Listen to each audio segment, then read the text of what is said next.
cara. Siapa muhaddisin alaihi atas ma.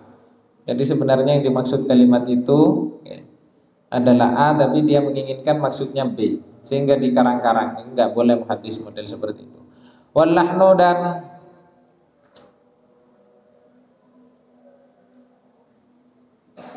wallahnu wat ta'rifu. Allahnu wat ta'rif itu merubah lafaz. Merubah lafaz bukan maknanya. Ai taghyirul lafdi artinya merubah lafaz dunal makna, tidak maknanya. Jadi orang muhaddis ahli hadis enggak boleh sekalipun dia pintar bahasa Arabnya banyak misalnya, kemudian ada hadis dirubah dengan bahasanya sendiri, akan tetapi tujuan dan isi dari hadis itu adalah serupa dengan hadis yang dirubah, enggak boleh. Wa yada dan meninggalkan siapa muhaddisin al-muda'abata, akan bermain atau bersenang-senang dengan perempuan. Apa yang kata istilahnya jenengan itu ta'aruf, kemana-mana gandengan misalnya. Nah, orang ahli hadis itu adabnya gak oleh model-model gitu nih. Boncengan, pegangan tangan, itu jadi gak muru'ah, gak adalah, gak sikoh, nanti gak bisa dipercaya. Karena juga tampak fasiknya, zuhuru fiskihi, fasiknya menjadi tampak. Fasik niku orang yang pernah melakukan dosa besar atau melakukan dosa kecil tapi berulang-ulang. Itu menyebabkan seseorang itu menjadi fasik. Dosa besar misal ninggal sholat, maka itu fasik. Kalau dosa kecil, ya selain itu perbuatan dosa-dosa maksiat kecil tapi dilakukan secara kontinu, itu menyebabkan seseorang menjadi fasik. Fasik ya kayak pacaran nih. Itu kalau udah ahli hadis nggak boleh pacaran. Wa yukillu dan menyedikitkan siapa muhaddis al-musyaghabata akan kebingungan atau berbuat sesuatu yang kurang bermakna. Wa yashkuru dan bersyukur siapa muhaddis an nikmata akan nikmat, karena ju'ila dijadikan siapa muhaddis fi darajatir rasuli pada derajatnya Rasulullah. Dia juga adabnya harus bersyukur karena dia menjadi ahli hadis, secara derajat dia mendekati derajat Rasul, ngerumat sabdanya Rasulullah. Wa yulzamu dan terus menerus siapa muhaddis tawadhu'a akan tawadu, terus menerus rendah hati. Wa yakunu dan ada mu'dhamu ma yuhaddisu, paling banyaknya sesuatu yuhaddisu yang berbicara siapa muhaddis bihi dengan ma ialah sesuatu yang tafi'u yang mengambil manfaat al muslimuna siapa orang muslim bihi dengan ma min faraidihim dari fardu-fardunya atau kewajibannya muslimun wa sunanihim dan beberapa sunnahnya muslimun wa adabihim dan beberapa adabnya muslimin fi ma'anin di dalam beberapa fi ma'ani kitabin di dalam fi ma'ani kitab rabbihim di dalam beberapa makna kitab Tuhannya muslimin. Azza maha luhur wa jalla dan maha agung Allah atau Rabbun.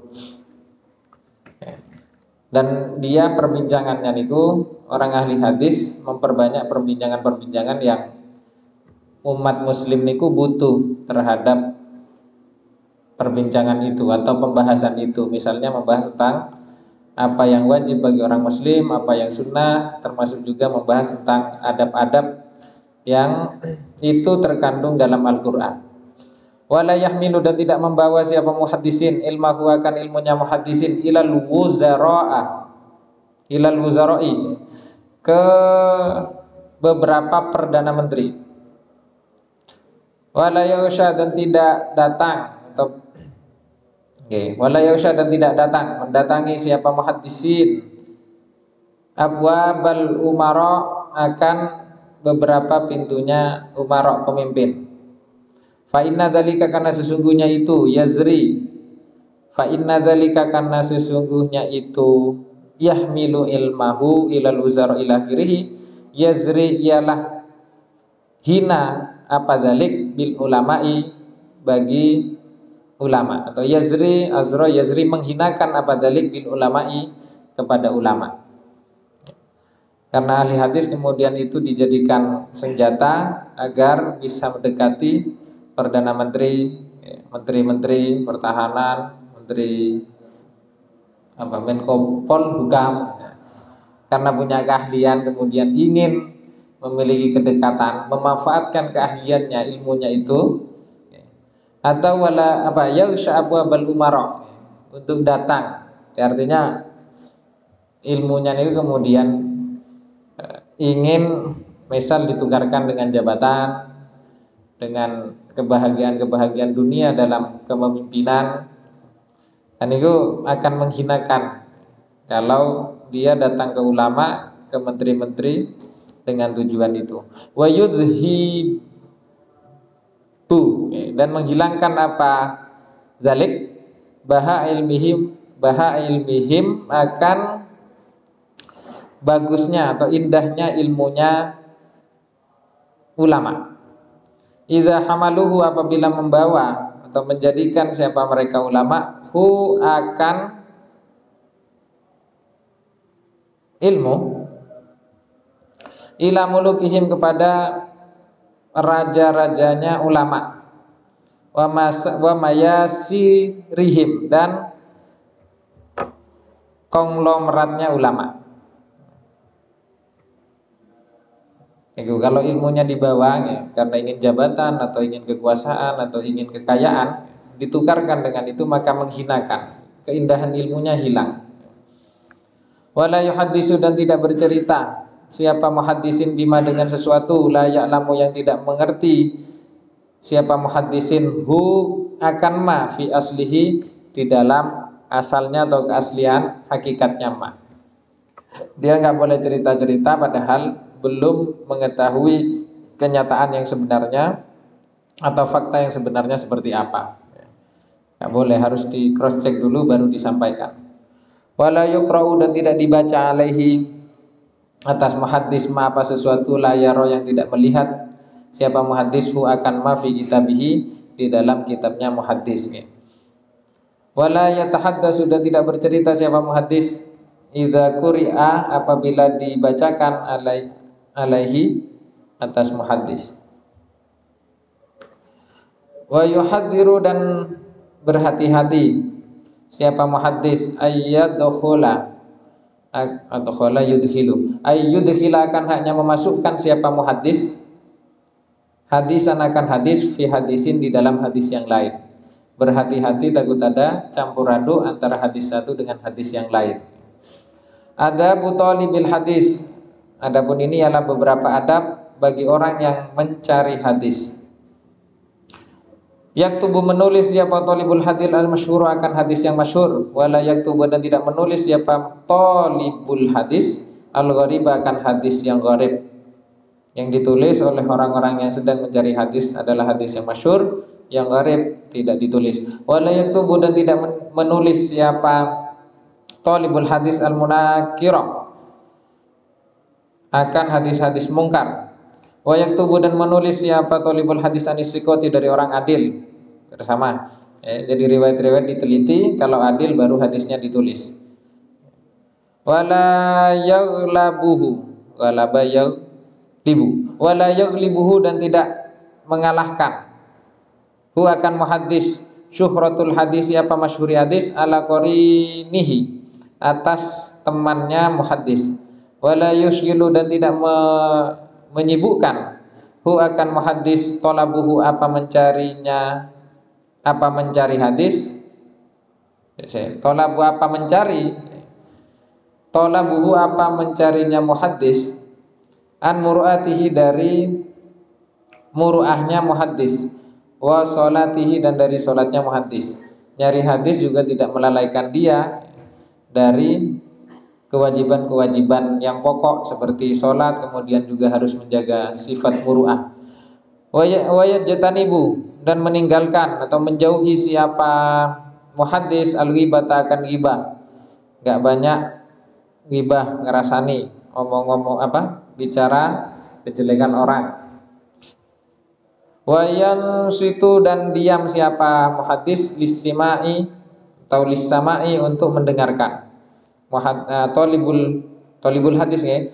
Wayan situ, dan diam siapa tolibul hadis lisamai untuk mendengarkan. Jadi kalau ada orang yang meriwayatkan hadis, didengarkan, biar dia tahu jalurnya kemana, kemudian diteliti nanti orangnya sikoh atau tidak. Wa yalzamu, dan terus menerus siapa talibul hadis as-sumta akan diam baina yaday muhaddisihi, di hadapan orang yang menceritakan hadis. Nah, ini kalau ada yang meriwayatkan, diam, diperhatikan sehingga dia bisa meneliti nantinya. Wa yuksiru, dan memperbanyak siapa talibul hadis at-talaffuta akan menoleh, noleh untuk melihat kanan kiri. Inda islahi naskhatihi, ketika memperbagus nasah hadisnya talibul hadis. Wala yaqulu, dan tidak berkata siapa talibul hadis sami'tu, mendengar siapa saya, wa huwa, adapun talibul hadis ma sami'a, ialah tidak mendengar. Enggak boleh mengatakan sami'tu an Rasulillah padahal dia tidak mendengar langsung misalnya. Saya mendengar dari Ustaz Tir, padahal yang ngomong bukan beliau, sudah dari orang ke orang. Nah, kayak gitu nggak boleh. Bisa saja kan pembicaraan berubah, pindah orang, nangkepnya beda, disampaikannya menjadi berbeda. Kayak orang main game, ada kan ya? Orang main game dikasih tulisan, terus dikasih tahu dia pakai isyarat atau pakai bisik-bisik, nanti ke temennya nih kok, sampai di terakhir sudah berubah kesimpulannya. Di game di TV-TV ini loh. Lagi tuh omongan itu gitu. Kalau ada temennya meriwayatkan, misal kata kata Statir libur, padahal dia ternyata nggak dengar langsung dari Gulo. Padahal Gulo misalnya nyampaikan gimana nanti diliburkan apa enggak ya. Ternyata orang yang Gulo ceritain nanggepnya libur. Akhirnya disampaikan berubah, tiba-tiba jadi kesimpulan libur. Ini harus dikerocek ke asal. Maka orang-orang ulama hadis dulu nih dicek beneran an-annya nih gitu. Perawinya dicek beneran, an siapa. Wala pun. Masya Allah. Wala yansuruhu, dan tidak menggelar atau menyebar siapa thalibul hadis litolabil hu akan hadis, litolabil uluwi, untuk mencari kedudukan tinggi. Fayaktubu, maka menulis siapa thalibul hadis min ghairi sokotin, dari orang yang tidak sikoh, karena dia ingin tenar misalnya, atau ingin ada yang dicapai misi tertentu, bukan untuk mengumpulkan dan mencari hadis-hadis itu, data hadis yang sahih, kemudian dia memanfaatkan itu, akhirnya riwayat-riwayat yang orangnya kurang sikoh tetap diriwayatkan.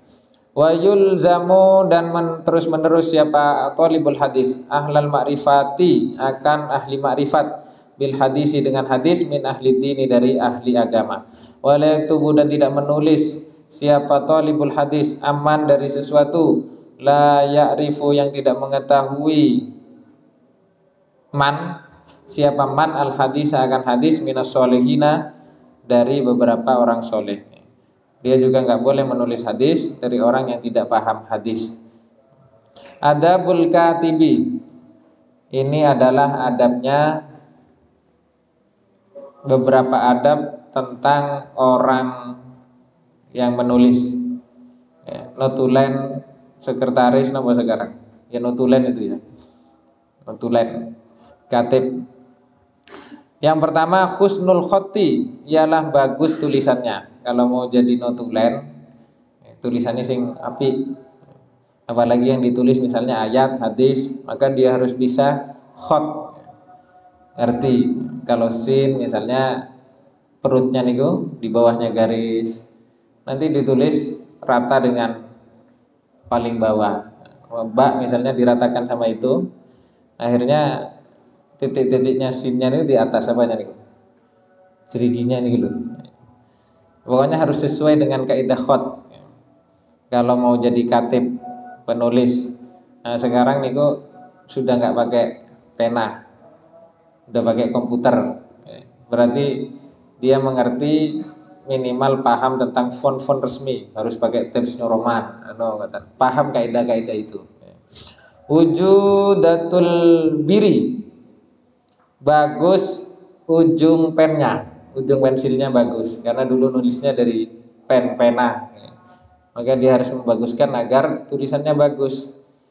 Kalau bagus kan bisa dibaca, tujuannya dicatat, ditulis kan agar bisa dibaca lagi. Kalau tulisannya kurang indah, biasanya pasangannya nggak indah. Saya pengen punya pasangan bagus, tulisannya dibagusin, katanya. Wa i'rabul lafzi, dan benar lafadz, i'rab lafadznya. Jadi memperhatikan i'rab lafadz, karena ini konteksnya adalah bahasa Arab, ya. Maka kaidah-kaidah dalam bahasa Arab dia harus paham i'rab, ya. Harus paham i'rab. Dan bahasa Indonesia nggih harus mengerti kaidah bahasa Indonesia.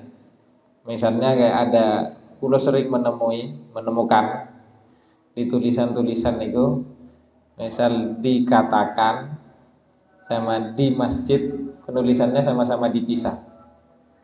Ada bahasa Indonesia pasti paham. Yang dipisah itu kan yang menunjukkan tempat, di masjid, di kampus. Tapi kalau bina majhul dalam bahasa Arab, dikatakan, dicintai, disayangi, ini nggak boleh. D-nya dengan kalimat sayang, dengan kalimat cinta nggak boleh dipisah, karena itu majhul. Menyayangi, disayangi ini satu. Kalau dipisah berarti sayangnya menjadi tempat. Nanti kayak di perpus, di kamar mandi, di musola, ini dipisah. Nah ini kaidah dalam bahasa Indonesia. Sama di dalam bahasa Arab ada kaidah-kaidah. Salah satunya adalah i'rabul lafzi, mengerti i'rab lafaz. Wa ma'rifatul hisabi, dan mengetahui hitungan, hisab. Wa sadadur ra'yi, dan benar pendapatnya. Wa husnul libasi, bagus pakaiannya. Juru tulis harus bagus pakaiannya. Wa tibur raihati, dan bagus harum, baik harumnya. Jadi harum, harus wangi. Wangi baunya. Wa tibur raihati, dan wangi baunya. Jadi pakai pakaian yang bagus dan pakai harum-haruman biar nulisnya tambah sahih. Wal ma'rifatu, dan mengetahui bi akhbaril mutaqaddimina, dengan cerita-cerita orang yang dahulu, minal wuzara'i, dari perdana menteri, al mutasarrifina, yang ahli tasrif. Mengetahui cerita-cerita perdana menteri yang ahli tasrif. Wa takhawufu, dan takut, merasa takut, minal musadarati, dari menuntut terus menerus, merasa takut. Jadi sekalipun sudah ahli ini tetap harus ada rasa takut, takut keliru dalam menulis, karena notulensi, menyimpulkan. Jadi kalau bisa tetap minta pendampingan, kalau nggak paham gimana nih yang dicatat apanya, ini harus ada punya. Kalau tiba-tiba merasa ahli kemudian dicatat sembarang, katanya sesuai apa yang diinginkan, bisa-bisa yang diinginkan yang secara hakiki nggak tercapai. Wal ilmu bi amril kharaj, dan mengetahui dengan perkara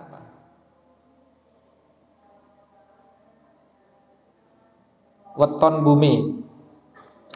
Wal musamahatu, dan mengetahui musamahah, toleransi, memudahkan atau bertoleransi. Wal rotu dan waspada fi sadadati di dalam menunjukkan kepada kebenaran. Wa tarkul inhirami dan meninggalkan aniaya. Ai artinya adzulmu, artinya aniaya, wal khumuku dan dungu. Wa tanazzaha ya tanazzuhan. Wa tanazzuhu dan membersihkan anil harami dari perkara-perkara haram. Katib juga berusaha menghindari hal-hal yang haram. Wastimalul muruati dan mengerjakan atau mengamalkan sifat muruah. Wa husnul usyrati dan baik pergaulannya. Muruah terus pergaulannya dengan temannya, dengan sekitar juga dijaga, diusahakan sebagai pergaulan yang baik. Wa tahaffudzu dan menjaga menjaga anidzillati dari sifat hina. Jadi dijaga yang bisa membuat harga dirinya hina. Perbuatan-perbuatan haram atau yang tidak pantas dihindari. Itu tahaffud anidzillah. Wa tarkur rafsi meninggalkan bicara kotor fil majalisi di majelis-majelis.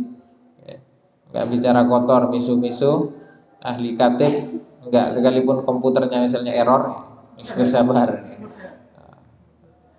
Bersabar. Wa nafyul mudabaati, meninggalkan atau meniadakan mudabaah, bermain senang-senang dengan lawan jenis yang belum halal.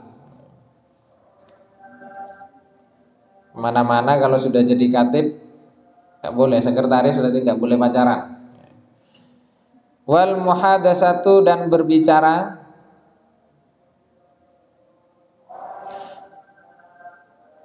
wal mudaratu dan memerahkan, memakai tinta merah, lil hasyiyati untuk pinggirnya hasyiah. Apa pinggir kitab nih loh, hasyiah kitab. Ngasih catatan-catatan dengan tinta merah. Katib itu adabnya tidak boleh memakai tinta merah untuk mencatat catatan di kitab-kitab. Niku di taklim ya ada, di mana lagi niku? At-Tibyan fi adabi hamalatil Quran. Niku memang pelajar, bukan cuma katib, maknai kitab kados jenengan niki dianjurkan. Kalau di taklim bahasanya wayam bagi, seyogyanya, tidak haram, tidak sampai makruh, tapi dianjurkan tidak memakai tinta merah.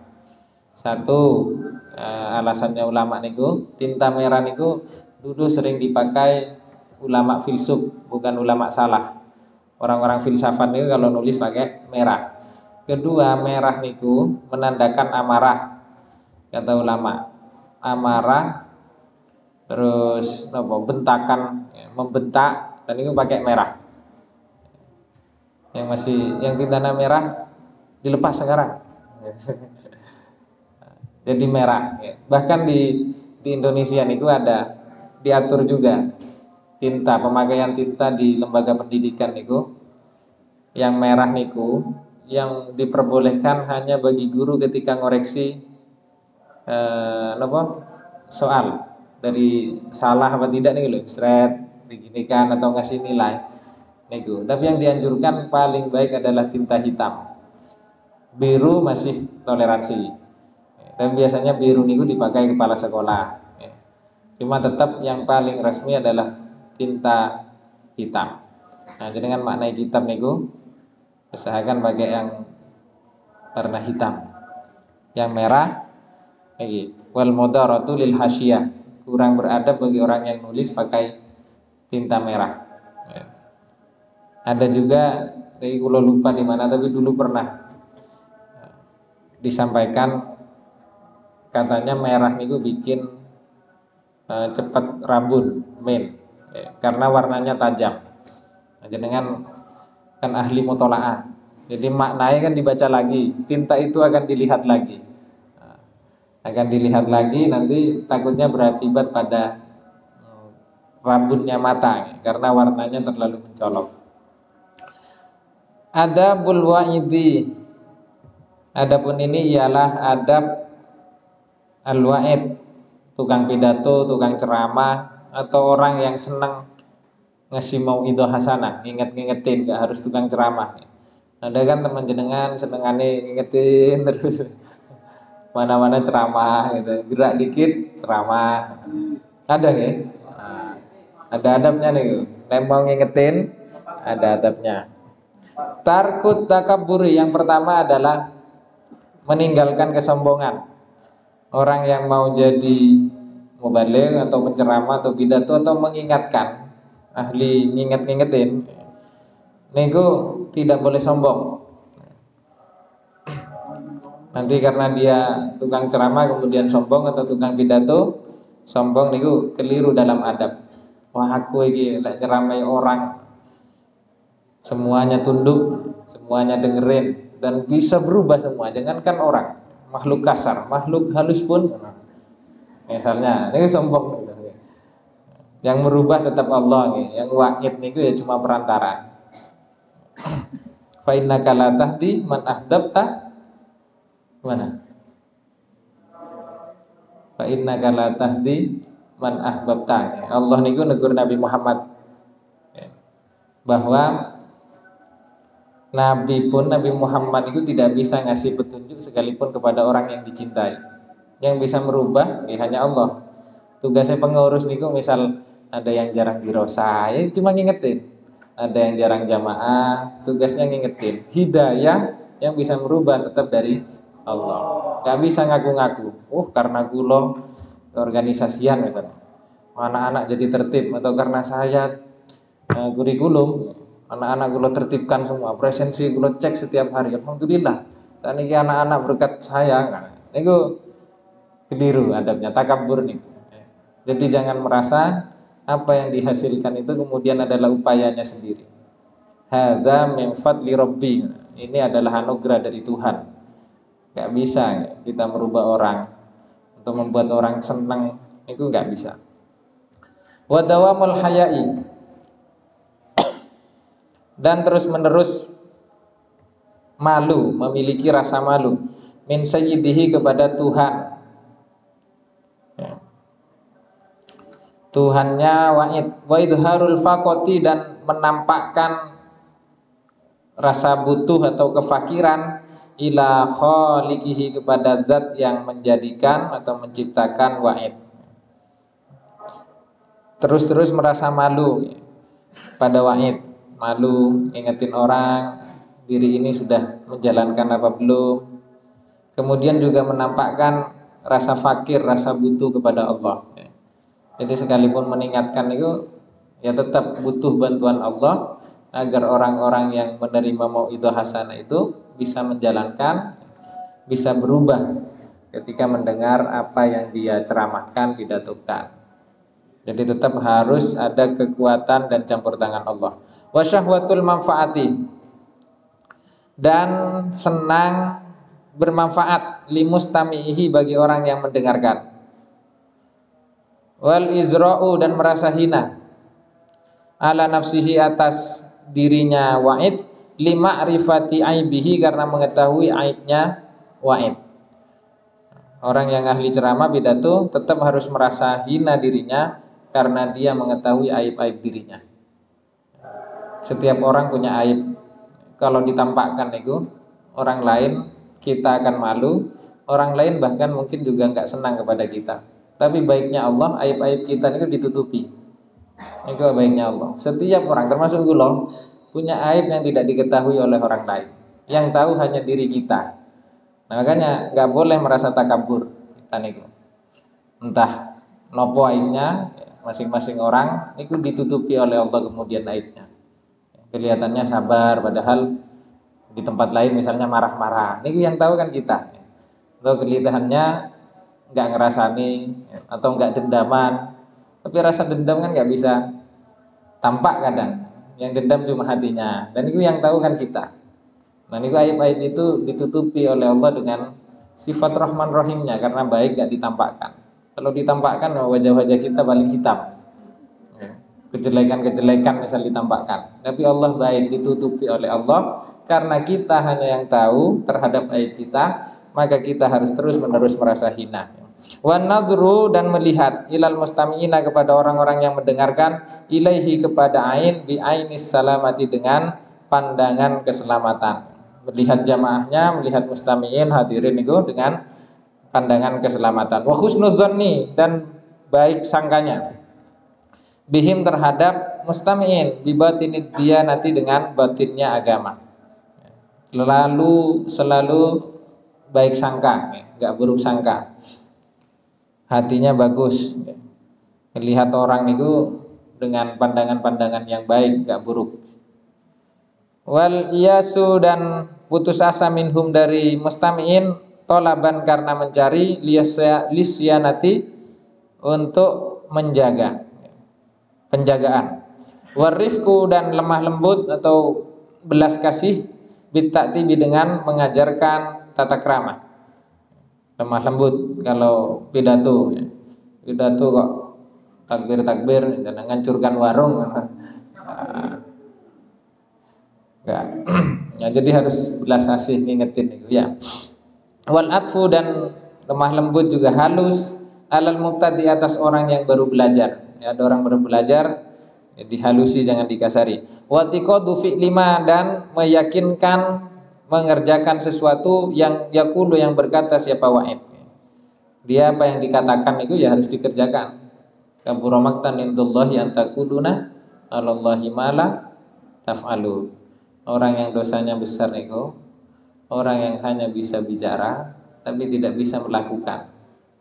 Orsa misalnya, orsi, ayo sholat jamaah, orsanya tidur, orsinya tidur. Itu ngasih contoh yang nggak baik. Atau nyuruh dirosa, ternyata dianya nggak berangkat. Nah, kalau mau mengingatkan orang, usahakan dirinya juga melakukan apa yang dia anjurkan kepada orang lain.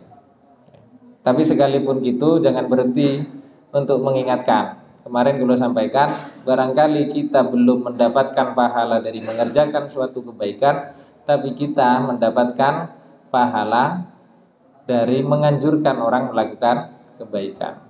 Belum bisa sholat tahajud, tapi motivasi orang untuk sholat tahajud, akhirnya orang itu mengerjakan, kita dapat minimal kecipratan lah berapa persen kan. Kalau nggak kecipratan nanti di akhirat ditagih, kamu lo sholat tahajud karena aku ingetin kan, ditagih. Wa liyan tafi'ah, supaya